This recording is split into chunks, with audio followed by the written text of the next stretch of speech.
गहरी हो रही हैं आतंक की जड़ें। उदारवादी और स्वतंत्र विचारधारा के लोगों को वहां बनाया जा रहा है निशाना। और अब बांग्लादेश में सामने आई है पाकिस्तान के आतंकी कनेक्शन की वो कहानी जिसने पूरी दुनिया में फैला दी है सनसनी। देखिए एबीपी न्यूज के ये खास पड़ताल। गौर से देखिए इस मासूम चेहरे को जिसके पीछे छिपा है एक शातिर दिमाग, फरीना अरशद। बांग्लादेश में पाकिस्तानी उच्चायोग का वो नाम है जिस पर आतंकवादियों को पनाह और पैसा देने का आरोप लगा है। आतंकवादी इद्रिस शेख के कबूलनामे ने बेशक फरीना को बेनकाब अब किया, लेकिन बांग्लादेश को पाकिस्तान उच्चायोग पर शक बहुत पहले से है।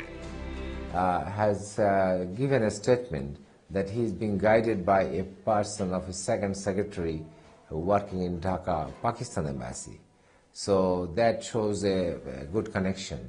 We have also seen another, he was not a diplomat but Pakistani working in Pakistan embassy at Dhaka, who was engaged in fake currency trading, particularly the Indian currency. So whatever you are conceiving, so it has got some physical evidence. Bangladesh को पाकिस्तान की नीयत पर सबसे पहले शक तब हुआ जब इस्लाम कट्टरपंथियों ने लेखकों और ब्लॉग लिखने वालों को नास्तिक बताकर काटना शुरू किया। बांग्लादेश एक धर्मनिरपेक्ष राष्ट्र है। कहने को नागरिकों को यहाँ अभिव्यक्ति का अधिकार है। 16 करोड़ की आबादी के इस देश में 90% मुसलमान हैं। लिहाजा इस्लाम रोजमर्रा की जिंदगी का महत्वपूर्ण हिस्सा है। इस्लाम से इत्तफाक न रखने के लिए 5 बुद्धिजीवियों को इस साल कत्ल किया जा चुका है।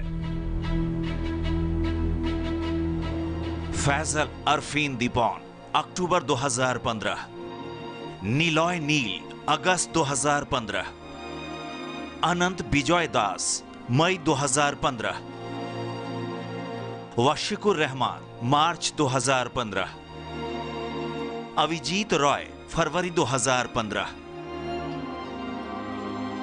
सेकुलर जो लेखक ब्लॉगर है उनके ऊपर हमला बढ़ रहा है, उनको गला कटकर हत्या कर रहा है। जो लोग ये कर रहा है वो तो टोटली ब्रेन वॉश्ड है और शरिया कानून चाहता है। 7th सेंचुरी का कानून 21st सेंचुरी में लागू करना चाहता है। इस्लाम के कोई क्रिटिसाइज करे वो नहीं चाहता है। साहित्य समाज का आईना कहा जाता है। सामाजिक निर्माण में किताबों की अहम भूमिका है।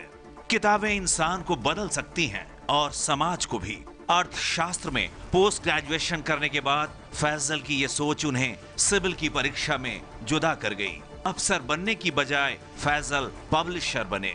साहित्य छापने वाले बांग्लादेश की राजधानी ढाका में जागृति प्रकाशन के मालिक फैजल अरफीन दीपौन। बंग बंधु मुजीबुर रहमान के देश को साहित्य से बदलने का सपना देखने वाली ये लौ 31 अक्टूबर को हमेशा हमेशा के लिए बुझ गई। फैजल के जीवन का मिशन अधूरा रह गया। इस्लामिक कट्टरपंथियों ने दिन दहाड़े उसे जागृति प्रकाशन के दफ्तर में ही काट डाला। Upon falling on the floor, the floor has a layer of blood, became thick. I felt that the sky broke down on my head.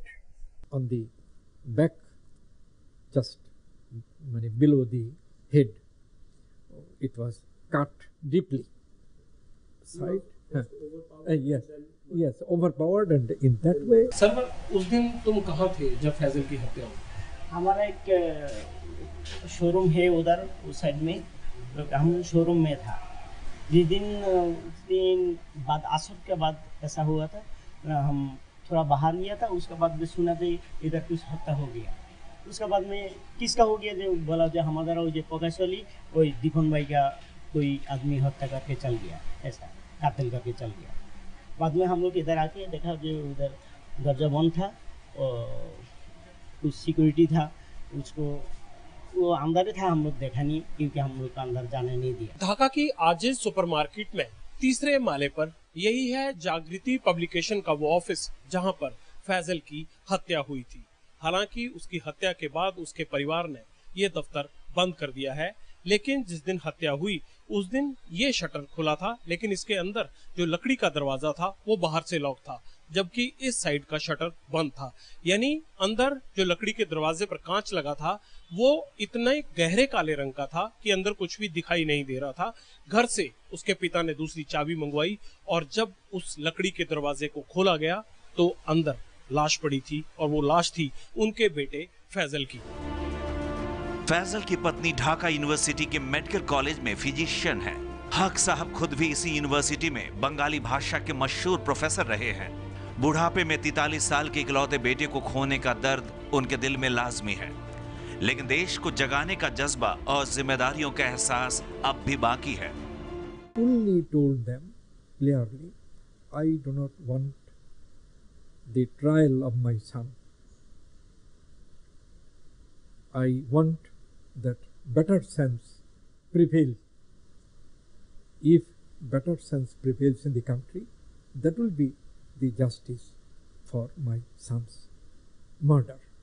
I also told them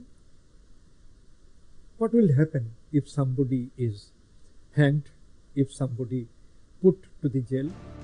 आखिर क्यों की गई फैजल की हत्या, ये जानने के लिए 2 किताबों पर गौर करना होगा, द वायरस ऑफ फेथ और फिलॉसफी ऑफ नॉन बिलीवर्स। दोनों किताबें फैजल के स्कूल के दोस्त अभिजीत रॉय ने लिखी थी। बांग्लादेश के इस्लामिक कट्टरपंथी अभिजीत को नास्तिक मानते थे, उनकी हत्या कर चुके थे। बावजूद इसके जागृति प्रकाशन ने अभिजीत की किताब द वायरस ऑफ फेथ को छापा। यह किताब फैजल की जिंदगी की आखिरी किताब बन गई। Dipon published 2 books of Abhijit Rai, one of his school friends. Abhijit was a professor in an American university. He was a very good student. Dipon had very good relation with him, friendship, since school life. In those books, there are criticisms of religions, all religions, but in particular Islam. Religion and matters of faith are not good for mankind, for progress. Such many things were written. All those things I don't like to tell, but a very drastic criticism of religion and faith of any kind. A kind of non-believer stand. Abhijit's stand is non-believer, not to believe in any religion. Dipon had no such opinion. Dipon had respect for religions. अभिव्यक्ति के बदले मौत बांटी जा रही है, खासकर उन लोगों को जो धार्मिक कट्टरता पर कलम के माध्यम से सवाल खड़े करते हैं। बांग्लादेश में पिछले 18 महीने में 11 लोगों की हत्या हो चुकी है। इनमें पत्रकार, प्रकाशक और लेखक शामिल हैं। अभिजीत रॉय की हत्या इसी ढाका यूनिवर्सिटी के कैंपस में पुस्तक मेले के दौरान हजारों लोगों के सामने हुई, लेकिन किसी ने कातिलों को पकड़ने की हिम्मत नहीं की। अभिजीत एक ऐसी वेबसाइट चलाते थे जो धार्मिक कट्टरता के बंधनों को नहीं मानती। इन हत्याओं के पीछे किन कट्टरवादी संगठनों पर शक जताया जा रहा है, उनकी भी चर्चा करेंगे, लेकिन पहले एक नज़र उन लोगों पर जिन्होंने निर्भीक लेखनी के लिए अपनी जान गंवाई। ढाका के software engineer Abhijit Roy America के जॉर्जिया में रहते थे। उनके पिता ढाका यूनिवर्सिटी में फिजिक्स के प्रोफेसर थे। अभिजीत ने ढाका यूनिवर्सिटी से मैकेनिकल इंजीनियरिंग की पढ़ाई पूरी की और फिर सिंगापुर की नेशनल यूनिवर्सिटी से एमफिल और पीएचडी करने के बाद 2006 में अमेरिका चले गए। अभिजीत का धर्म में विश्वास नहीं था, वो विज्ञान की बात करते थे। साल 2002 में उन्होंने मुक्ता मोना नाम से एक वेबसाइट शुरू की, जिसका मतलब था फ्री थिंकर, यानी आजाद सोच के मालिक। अभिजीत ने 14 किताबें लिखी, चाहे उनकी वेबसाइट हो या साहित्य। धर्म पर करारी चोट करते थे अभिजीत, खासकर इस्लामिक कट्टरपंथी उनके खून के प्यासे हो गए। सोशल मीडिया पर अभिजीत को धमकियां मिलने लगी।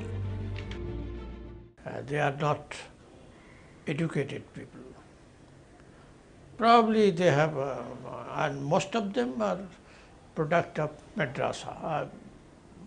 madrasa system of education, and even they have not learned the madrasa education properly and became the members of the fundamentalist organization. Dhaka university में हर साल पुस्तक मेला होता है। नामचीन लेखकों के अलावा पढ़ने लिखने से जुड़ी हस्तियां इसमें शिरकत करती हैं। पिता के मना करने के बाद भी अभिजीत अमेरिका से पुस्तक मेला में शामिल होने के लिए फरवरी में ढाका आए। उनकी पत्नी राफिया भी साथ आई। फिर जो उनके साथ हुआ उसे देखकर ढाका ही नहीं पूरी दुनिया सन्न रह गई। You visit book mela, but come out of the book mela before sunset. The day he was killed, he stayed there around 8:30, and when he उन लोग जो बहिर आता है वो गेट में उनको खून किया around 8:30 or something. So this is very painful. This book is analysis of homosexuality in terms of scientific analysis, in terms of genetic theory, in terms of genes, etc., etc. Nothing wrong in it. पत्नी की आंखों के सामने अभिजीत को बुरी तरह काटा गया। अस्पताल पहुंचने तक उनकी मौत हो चुकी थी। पत्नी की जान तो बच गई, लेकिन उनके एक हाथ का अंगूठा नहीं रहा। They are professional terrorist outfit, that you can call them. They are trained to kill professionally, because the weapons they used, where to hit, how to kill, how to ensure death, some sort of a training they received. Has any product of this madrasa system or this pandit produced any good economist of even in the national level? Has they produced any good physicist? Has they produced any good chemist? Has they produced any Islamic pandit? No. They have produced only fundamentalists, some fundamentalists, मूर्ख आदमी जो को सिखाया जो kill Abhijit और Abhijit type of man. Bangladesh में उदारवादी लेखकों और ब्लॉगर्स को बनाया जा रहा है निशाना। कट्टरपंथियों के खिलाफ बोलने और लिखने वालों की जा रही है हत्या, और इसके पीछे है एक गहरी साजिश। बांग्लादेश को आतंकियों के गढ़ में तब्दील करना चाहता है पाकिस्तान, और यह भारत के लिए भी बहुत बड़ा खतरा है। बांग्लादेश में आजाद मन से लिखना गुनाह है। मुस्लिम कट्टरपंथी इसे बर्दाश्त नहीं करते, इसलिए लेखकों और प्रकाशकों ही नहीं, ब्लॉगर्स को भी नास्तिक बताकर ऐसी मौत दी जा रही है कि शैतान की रूह भी कांप उठे। इसी साल 7 अगस्त को ब्लॉगर नीलॉय नील को ढाका में उनके फ्लैट में घुसकर काट दिया गया। नील पर छुरे से 14 वार किए गए। उनकी मौके पर ही मौत हो गई। जो प्रथम যে ছেলেটা ঘরে এসছে সে আমাকে মানে রিভলভার ঠেকিয়ে মানে আমাকে রিভলভার ঠেকাইছে। আমি রিভলভারটা ভয় পাইনি। তখন সে কি করলো মানে আমাকে ধাক্কা দিয়ে বেলকনিতে বের করে দিয়ে দরজা টান দিয়ে সিটকিরি মানে লক করে দিয়েছে। 7 अगस्त को अफगानिस्तान में हुए बम हमले पर नील ने यह पोस्ट दोपहर 12:50 पर भेजा था। अगले आधे घंटे में नील का मौत से सामना हो चुका था। नील को सोशल मीडिया पर धमकियां मिल रही थी। पुलिस में रिपोर्ट लिखवाने गया तो हिफाजत की बजाय ढाका छोड़ने की सलाह मिली। মানে আমার কাছে অনেক সময় মনে হয় যে এটা আমার দেশ, মানে আমি যদি বিদেশে চলে যাই ওটা তো আমার দেশ না, আমি তো রিফিউজি হয়ে আমি বাইরে থাকাটা আমার কাছে ভালো লাগে না। মানে এটা আমার দেশ, আবার মানে আমি আমার দেশে থেকে আমি প্রোটেস্ট করব। अभिजीत रॉय की हत्या के बाद ढाका में जबरदस्त विरोध प्रदर्शन हुए। ब्लॉगर वाशिकुर रहमान ने उस प्रदर्शन के बाद सोशल मीडिया पर लिखा #IM अभिजीत। अभिजीत की हत्या को 1 महीना ही गुजरा था। 30 मार्च को रहमान को ढाका में मौत के घाट उतार दिया गया। 12 मई को ऐसा ही ब्लॉगर अनंता बिजॉय दास के साथ भी हुआ। बांग्लादेश सेकुलर कंट्री था, ये लोग बांग्लादेश को इस्लामिक फंडामेंटलिस्ट कंट्री बनाना चाहता है। सरकार फ्रीडम ऑफ एक्सप्रेशन को इम्पोर्टेंस नहीं दे रहा है, नास्तिक ब्लॉगर्स के किलर्स के खिलाफ एक्शन नहीं ले रहा है, अगर वो एक्शन लेंगे तो सरकार को लोग नास्तिक कहेंगे और धर्म का मानने वालों लोगों का वोट नहीं मिलेगा। इसका डर है हसीना सरकार को। ढाका पुलिस ने इन हत्याओं के लिए कुछ आरोपियों को पकड़ा, लेकिन पीड़ित परिवारों को लगता है कि बांग्लादेश की सरकार और पुलिस जांच के प्रति गंभीर नहीं है। जो पकड़े हैं वो हत्यारे नहीं, धमकाने वाले हैं। Probably it will be the most dangerous thing for the people of Bangladesh, for the state of Bangladesh. Not only for Bangladesh, also for India. Narendra Modi is repeatedly speaking against the armed Islamic fundamentalists. Bangladesh सरकार बार बार कह रही है कि पाकिस्तान उसकी धरती पर आतंकवाद को बढ़ावा दे रहा है, और भारत के लिए ये चिंता की बात इसलिए है क्योंकि पाकिस्तान मुस्लिम राष्ट्र होने के कारण बांग्लादेश को भारत के खिलाफ इस्तेमाल करना चाहता है, ताकि जम्मू कश्मीर सीमा के साथ साथ बांग्लादेश सीमा से भी भारत को घेरा जा सके। सनसनी में आज बस इतना ही। आप रहिएगा होशियार। सन्नाटे को चीरती सनसनी कल फिर देगी दस्तक आपकी दहलीज पर। सनसनी।